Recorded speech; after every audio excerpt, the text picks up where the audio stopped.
ওকে। আসসালামু আলাইকুম। অনেকে সালাম দিচ্ছ, ওয়ালাইকুম আসসালাম। আশা করছি সবাই ভালো আছো। আবার অনেক কারণেই ভালো না থাকার কথা। তা আমরা আজকের এই জুম সেশনটাতে এইচএসসি 25 এবং এইচএসসি 24, আমি এইচএসসি 24-কে এইচএসসি 25-এর সাথে আলাদা করতে চাই না, কারণ তোমরা পরীক্ষা দিবা একসাথে, সো নিজেকে এইচএসসি 25-এর সাথে আলাদা করে কোনো চিন্তা করবে না। চিন্তা করবে যে তুমি এইচএসসি 25 ব্যাচের শিক্ষার্থী, এইচএসসি 25 ব্যাচেই দিচ্ছ, শুধুমাত্র তোমার এখানে আলাদা করে 3 মার্ক বেশি হইতে হবে। ওকে, ডান। এরপরে আমরা এইচএসসি 25 ব্যাচের পরে এইচএসসি 26 ব্যাচ নিয়ে কথাবার্তা বলবো। এইচএসসি 26 ব্যাচের পরে এইচএসসি 27 ব্যাচ নিয়ে কথাবার্তা বলবো। তো যারা 26 এবং 27 ব্যাচ আছো, এখনই লিভ নিয়ে নিও না, কারণ 25 ব্যাচে যা ঘটতেছে এটা তো তোমার জন্য ঘটবে। 26 ব্যাচে যা ঘটবে সেটা তো 27 ব্যাচের জন্য ঘটবে। সুতরাং 26 ব্যাচের যারা আছো তারা 25 ব্যাচ থেকে 25 ব্যাচে কি কি প্রবলেম ফেস করতেছে এবং ওই প্রবলেমটা কিভাবে তুমি ফাইন্ড আউট করতে পারবা, বা ওই প্রবলেমটার সাথে কিভাবে তুমি ডিল করতে পারবা, সেটা নিয়ে আমরা মানে নিজে অন্তত বুঝতে পারবা।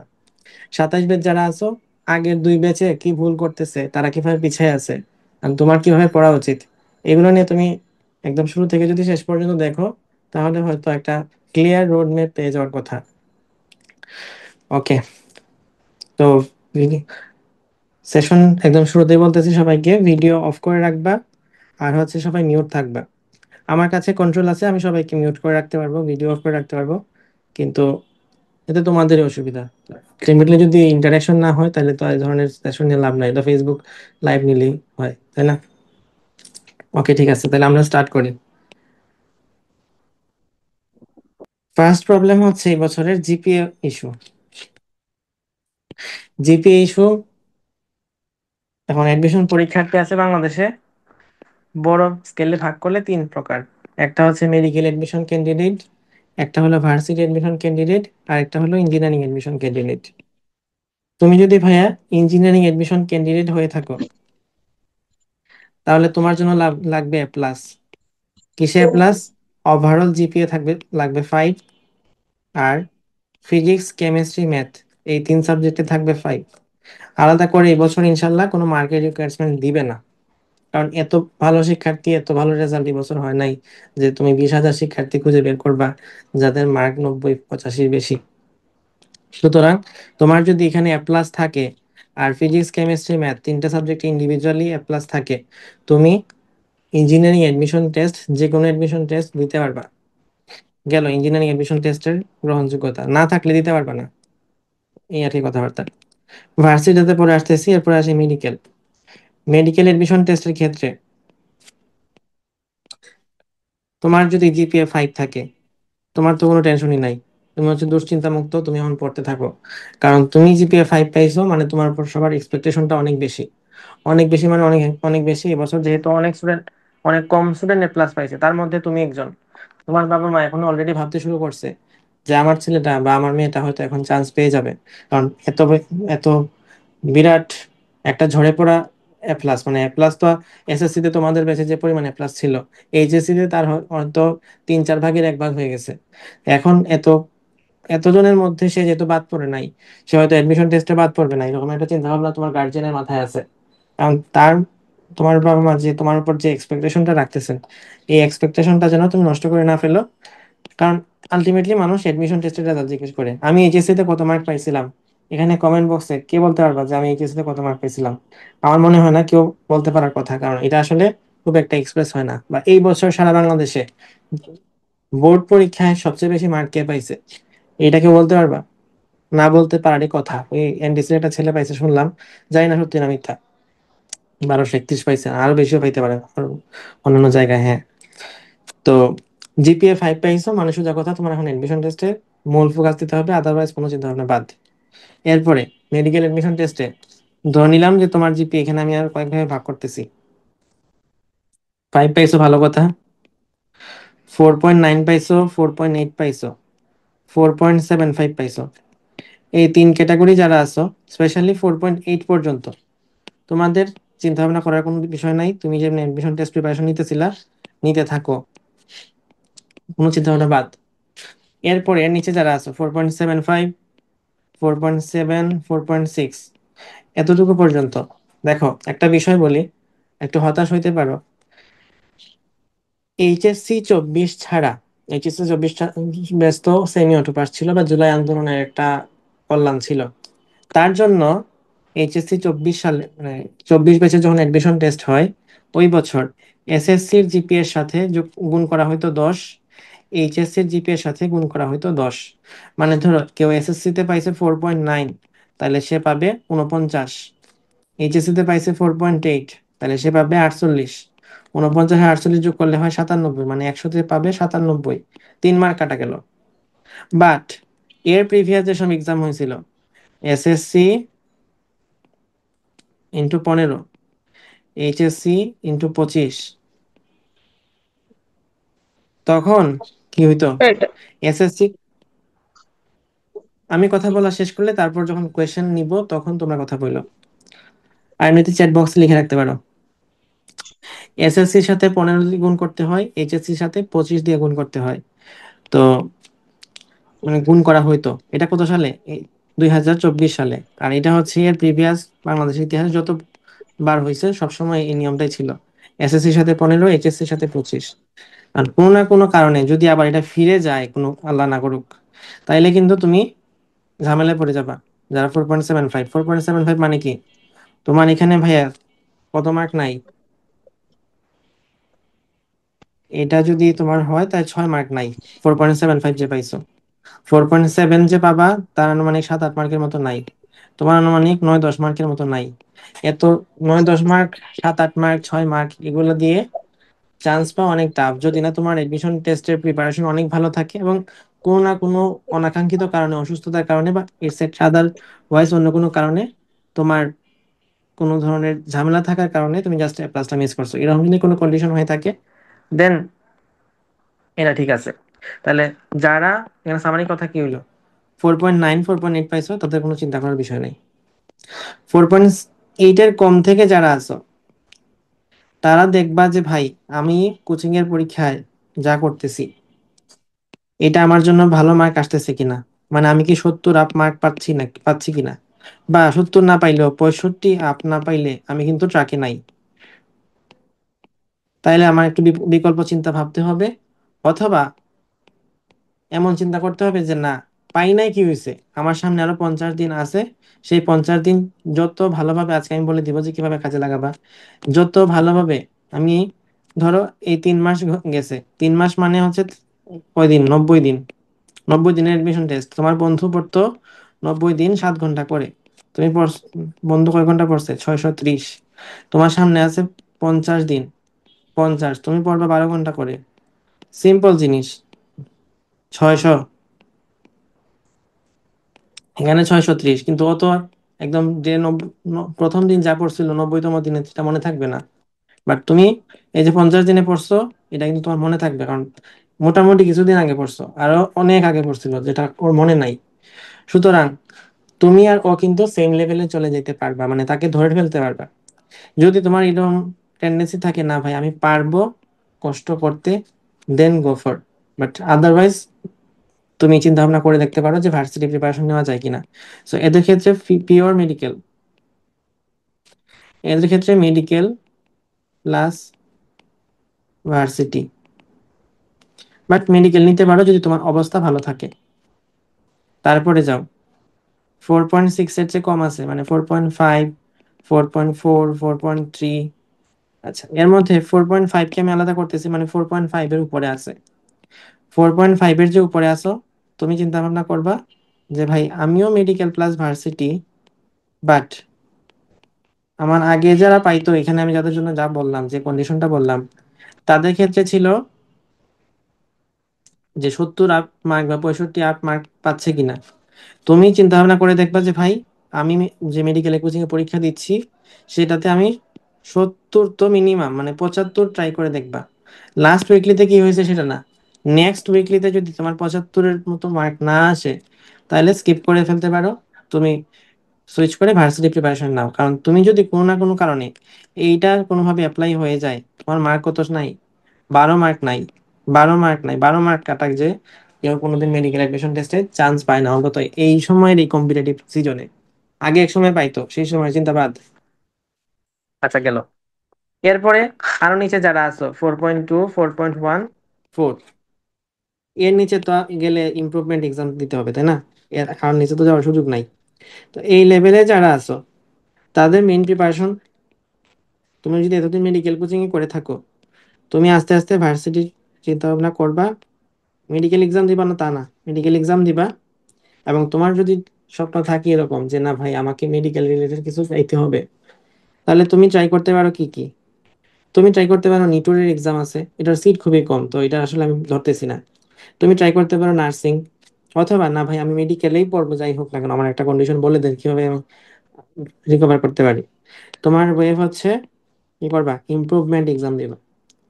ইমপ্রুভমেন্ট এক্সাম দিয়ে নেক্সট ইয়ার অ্যাডমিশন টেস্ট দিতে পারবা। এখন ভাই ইমপ্রুভমেন্ট দিতে পারবো কিনা বা ইমপ্রুভমেন্ট পরবর্তীতে বাতিল হবে কিনা, এগুলো নিয়ে কথাবার্তা আছে সামনে, তো দেখতে থাকো। 4.2 4.1 এর পর্যন্ত গেল এগুলো কথাবার্তা। ভার্সিটি, মেডিকেল আর ভার্সিটির মধ্যে তোমার ডিফারেন্সটা কোথায়, এটা আমি পরে একটু লিখি, আমি ভুলে যাবো না তো।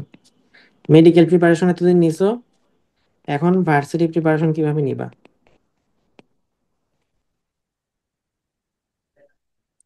ওকে। আর যারা 4 বা এর চেয়ে নিচে পাইছো তাদের জন্য কি, নার্সিং দিতে পারো যদি মেডিকেল রিলেটেড পড়তে চাও। তুমি ভার্সিটি পড়লে তো ভার্সিটি পড়তেই পারো। কেউ আছে যে না ভাই আমি ভার্সিটিতে পড়বোই না, আমার স্বপ্ন হচ্ছে মানে মানুষের সেবা করা বা এক কথায় চিকিৎসা রিলেটেড কাজকর্ম, তাহলে তুমি নার্সিং নিতে পারো। অথবা তোমার জন্য একটা সেকেন্ড অপশন হচ্ছে ইমপ্রুভমেন্ট এক্সাম। বাট এইসব জিনিস চিন্তা ভাবনা করার আগে অবশ্যই আগে ভার্সিটিতে একটা সিট সিকিউর করে রাখবা। মানে এই বছর এডমিশন টেস্ট মিনিমাম ভার্সিটিটা দিয়ে রাখবা। ঠিক আছে? ওকে।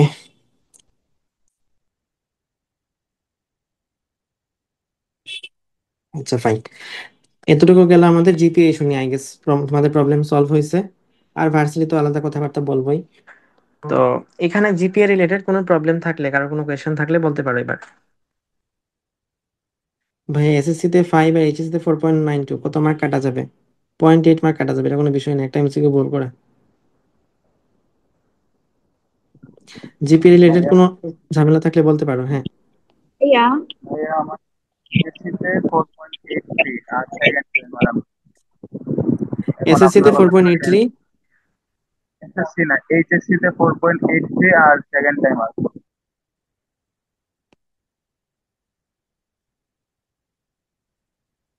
অনেক মার্ক। এটা হচ্ছে 4.7, ওর দিকে গেলে যদি যাই তাহলে 15 ইন্টু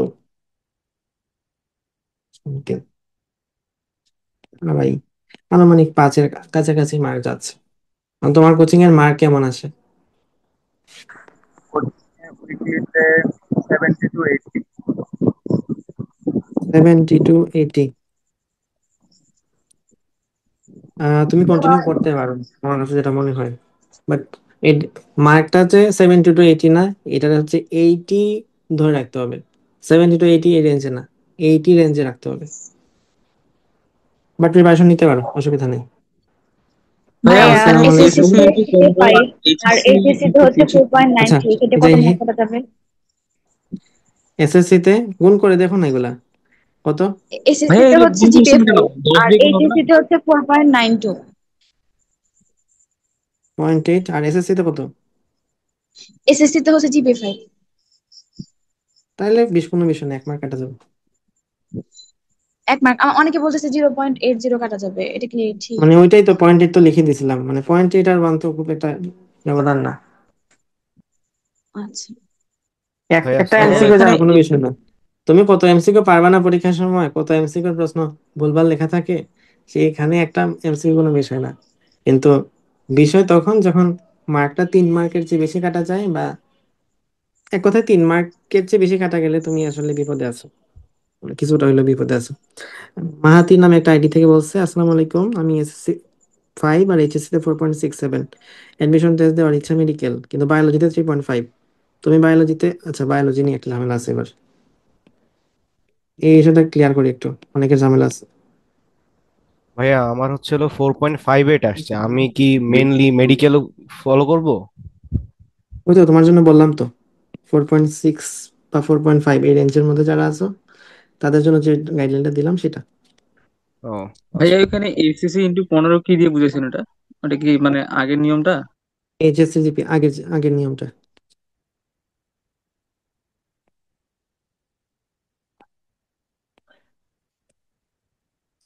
এটা বলি আগে, 2021 সাল পর্যন্ত অ্যাডমিশন টেস্টের ক্ষেত্রে বায়োলজিতে লাগতো A-। যখন 21 সালের রেজাল্টের একটা ইনফ্লেশন দেখা গেল, মানে লক্ষ লক্ষ স্টুডেন্ট A+ পাওয়া শুরু করলো, তখন সেই আমলে বায়োলজিতে যে A- পায় ও আসলে স্টুডেন্টের খাতাতেই পড়ে না। তো তখন থেকে 22 সাল থেকে 22, 23, 24 এই 3 বছর দেখা গেছে বায়োলজির ক্ষেত্রে A- না চেয়ে চাওয়া হচ্ছে, মানে মিনিমাম রিকোয়ারমেন্ট হচ্ছে পাইতে হবে, নয়তো হবে না। তো এটা আসলে 22 সালে খুব একটা ইফেক্ট পড়ে নাই, 24 সালে খুব একটা ইফেক্ট পড়ে নাই, 23 সালেও মোটামুটি ভালো রেজাল্ট আসছিল সবার, খুব একটা ইফেক্ট পড়ে নাই। বাট 25 সালে মোটামুটি ভালো একটা ইফেক্ট পড়তেছে। এখন এটা যে আমার এবছর A- যাবে নাকি যাবে, কেউ বলতে পারবে না, এটা কেউ বলা কোনোভাবে সম্ভব না। যেহেতু রেজাল্টে এটা বিরাট লেভেলের মানে খারাপ অবস্থা আছে, আশা করতে পারি বা মানে আমার একটা অনুমান বা এক্সপেকটেশন যে এই বছর হয়তো A- চাইতে পারে, হয়তো বা চাইতে পারে। মানে এটা কোনো রেফারেন্স না বা কোনো ধরনের কথা না যে এমনটাই হবে। বাট তুমি যারা প্রিপারেশন মোটামুটি ভালো লেভেলে আছে, মানে ধরো তুমি এখন কোচিং এ পরীক্ষায় 75 আপ মার্ক পাচ্ছ, বাট তোমার জিপিএ মার্ক হচ্ছে কি বলে বায়োলজি জিপিএ হচ্ছে A-। তো তুমি কি প্রিপারেশন বাদ দেওয়া দিবা না, বাদ দিয়ে দিবা কিনা? আনসার হচ্ছে বাদ দিয়ে দিবা না। আর কিছুদিন আছে, 10-12 দিনের মতো আছে, তার মধ্যে মেডিকেলের সার্কুলারটা প্রকাশিত হয়ে যাবে। তো তখন যদি দেখো যে না আমার ঝামেলা হয়ে যাচ্ছে, বায়োলজিতে চাচ্ছে, তাহলে তুমি skip, medical skip. Medical preparation ছাড়াও ভার্সিটিতে অনেক অনেক সিট আছে যেসব প্রিপারেশন তুমি নিতে পারবা শুধুমাত্র মেডিকেল প্রিপারেশন নিয়ে, মানে আনুমানিক প্রায় 15,000-এর মতো সিট আছে। এটা মানুষ বলে না ঠিক মতো, বাট মানে কাছাকাছি প্রিপারেশন আর কি, একদম হুবহু যে মেডিকেল তা তো না। কাছাকাছি প্রিপারেশন নিয়ে তুমি আনুমানিক 15,000-এর মতো সিট সব ভার্সিটাসে মিলে আছে। তো এটা একটা ভিডিও আমার ইউটিউবে আছে, ওই ভিডিওটা দেখতে পারো, যে মেডিকেল এডমিশন টেস্টের ব্যাকআপ কি কি। ওই ভিডিওটা দেখবা, তাইলে আশা করি এটার প্রবলেম সলভ হয়ে যাবে। তাহলে বায়োলজি নিয়ে কথাটাই থাকলো, যারা পাইছো তাদের তো কোনো চিন্তাই নাই, A+ পাইছো তাদের তো কোনো চিন্তাই নাই। যারা পাইছো, তোমার মার্ক যদি 70 আপ থাকে তাহলে কন্টিনিউ করতে থাকো, যদি 60-র নিচে থাকে তাহলে বাদ ভার্সিটি। আর যারা 60 to 70 আছো, যদি তুমি ভাই কনফিডেন্ট থাকো ভাই আমি এতদিন যা করছি করছি, এখন আমি রিভিশন স্ট্র্যাটেজি বলি আর পড়াশোনার স্ট্র্যাটেজি বলি আজকের ভিডিওর পরে, যতটুকু কমপ্লিট হয় বা মানে যতটুকু আমি বুঝতে পারি, এটা বোঝার পরে দেন যা কিছুই থাকুক না কেন আমি আমার সর্বোচ্চ, মানে একটা মানুষের পক্ষে যতটুকু পরিশ্রম করা সম্ভব ততটুকু সর্বোচ্চ লেভেলে প্রিপারেশন করব, মানে ততটুকু পরিশ্রম করব, দেন গো ফর ইট, 60 to 70 লেভেলে যারা পাচ্ছ। ওকে ডান, এটা গেল আমার ভাই, আমার 4.67 বলছি, আমি এই রেঞ্জে তো কথা হয়ে গেছে তাই না? এই ভাইয়া, রেঞ্জের যারা ভিতরে কোনো নাই, এমন তো যারা কিছু নাই। ওই যে চ্যালেঞ্জ করছে খাতা, এদের যদি ভালো রেজাল্ট হয় আর কি, মানে মার্কটা বা পয়েন্টটা বাড়ে, কিন্তু তার আগে তো আমাদের ফর্ম ফিল আপ হয়ে যাবে না, তো এটা কিভাবে কি? এই রেজাল্টটা কবে দিবে? এইটা সম্ভবত নভেম্বরের লাস্টের দিকে। শিওর না, আমি আমি শুনছি, একটা স্যার বলছে। আরে নভেম্বরের এত লাস্টের লেটে দিকে দেয় না? দিলে? না না না, এতদিন পরে দেয় না। বা নভেম্বরের মানে মধ্যেই দিয়ে অ্যাডমিশন দিবে আর টেস্টের, কি। তুমি অ্যাডমিশন টেস্টের ফিল আপ করার শেষ ডেটের আগেই দিয়ে দিবে তোমাকে। ও ভাইয়া এক আচ্ছা। সপ্তাহের বাট মধ্যে ওরা দিয়ে দেয়। হুম হুম হুম। ভাই 4.17 তো বলছি তোমাকে, ভাইয়া 24 ব্যাচের এত জিপিএ 5 তাদের সাথে সাংঘর্ষিক হয়ে যাচ্ছে না 25 ব্যাচের? না, 24 ব্যাচের ওদের 3 মার্ক কাটা যাচ্ছে। 24 ব্যাচের জন্য কিছু বলেন ভাই, এই যে মাত্র জয়েন করলাম তো বলছি, আরো সামনে আছে কথাবার্তা। এই তো মোটামুটি জিপিএ, মোটামুটি আশা করি প্রবলেম তোমাদের সলভ। ওকে।